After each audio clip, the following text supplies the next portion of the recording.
Bismillahirrahmanirrahim.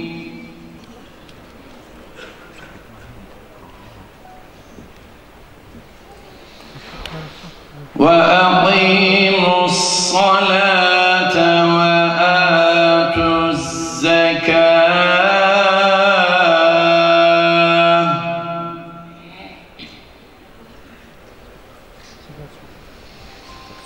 وَمَا تُقَدِّمُوا لِأَنفُسِكُم مِّنْ خَيْرٍ تَجِدُوهُ عِندَ اللّٰهِ. Çok önemli bir aydayız ve çok önemli bir konu başlığı altında bir aradayız. Hepimiz zamanın ve mekanın şahitleriyiz. Canımız yanıyor. İçimiz sızlıyor, yüreğimiz sızlıyor. Yaşadığımız sorunlar bizi zaman zaman ümitsizliğe, acaba ne olacak diye baktığımız zaman aslında çözümün çok da yakınımızda, çok da canımızda, ciğerimizde olduğunu görüyoruz. İçimizde varlıkla imtihan edilen kardeşlerimiz var. İmkansızlıkla, yoklukla imtihan edilen kardeşlerimiz var. Cenab-ı Allah malı dilediğine verir. Ben her fırsatta bunu söylüyorum. İlmi çalışana malı dilediğine verir.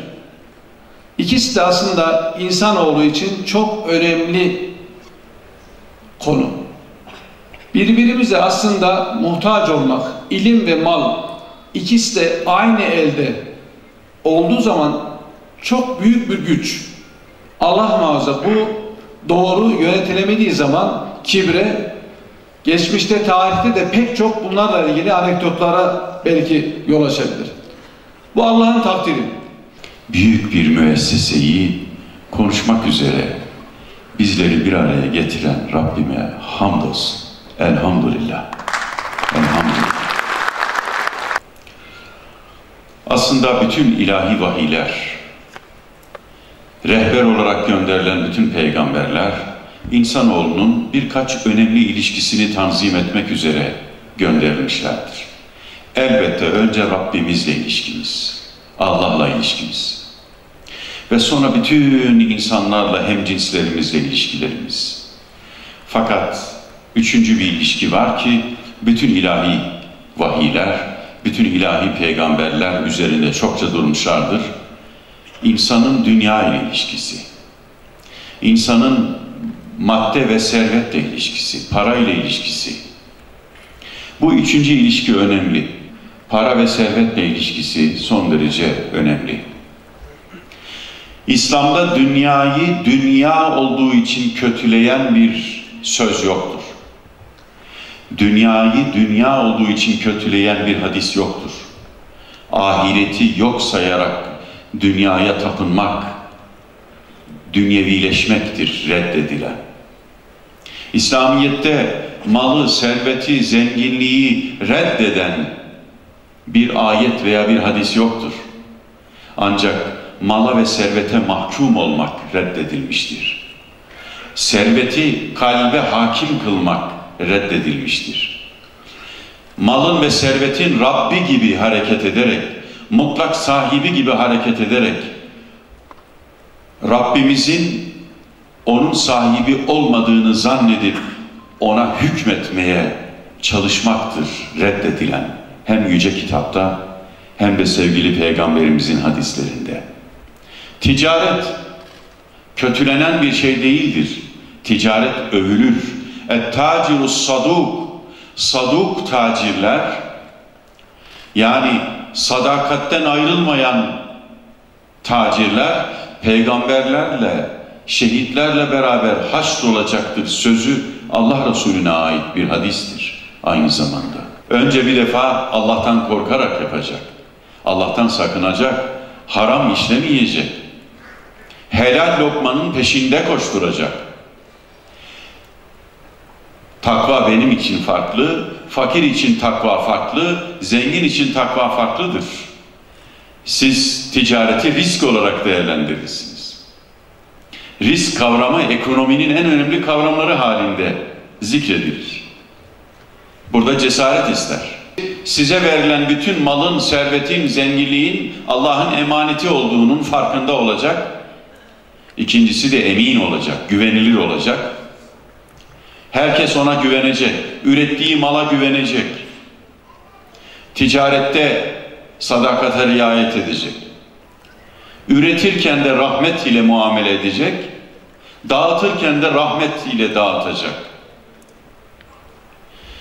Sevgili Peygamberimiz bir hadis-i şerifinde "Meselul mu'mini ke meselin nahleti" Müminin misali bal arısı gibidir diyor. Mümini bal arısına benzetir. Ekele tayyiben ve vada'a tayyiben. Bal arısı hep güzel şeyler yer, hep güzel şeyler üretir. Bal arısı ne yer? Çiçeğin özünü yer. Ne üretir? Bal üretir. Fakat bal arısı her yere konar, fakat hiçbir yeri kırmaz, dökmez, ifsad etmez. Yani rahmetle üretir. Rahmetle tüketir, rahmetle üretir. Üretim ahlakını Resul-i Ekrem bal arısı üzerinden bize tarif ediyor. Gerçi biz bal arısının da Müslümanlığına müdahale ettik. Götürdük, bizi zehirleyen şekeri ona da ikram ederek balı da bozduk. Şimdi GDO'lu vesaire yiyeceklerden bütün dünya bizar. Dünyanın en zalim devletleri en büyük zulmün nerede başladılar, en büyük zulme biliyor musunuz? Tohumun genleriyle oynayarak başladılar zulmetmeye. Tohumların genlerini bozdular. Hazreti Yusuf suresini eğer ticaret ve ekonomiyle uğraşıyorsanız bir de o gözle okuyacaksınız. Onun hapisteki rüyalarını okuyacaksınız. O rüyalar bugünlerde hapiste yatanların gördükleri rüyalar değil. Şeytani karma karışık rüyalar değil. Onlar tevilül ahadis. Yani hadiselerin nasıl yorumlanacağını Allah'ın öğrettiği, peygambere öğrettiği bir bilgi, bir ilim. Onun için helal lokma, helal ticaret çok önemli. Biz helali ve ahlakı taşımadan haramı yiyerek, ahlaktan uzak bir hayat yaşayarak İslam'ı götürmeye çalışıyoruz. İslamiyet böyle yayılmaz. Helali ve ahlakı önce götürmek lazım. İhlası ve ameli önce götürdüğümüzde iman da gider, İslam da gider. Bütün dünyaya yayılır o zaman.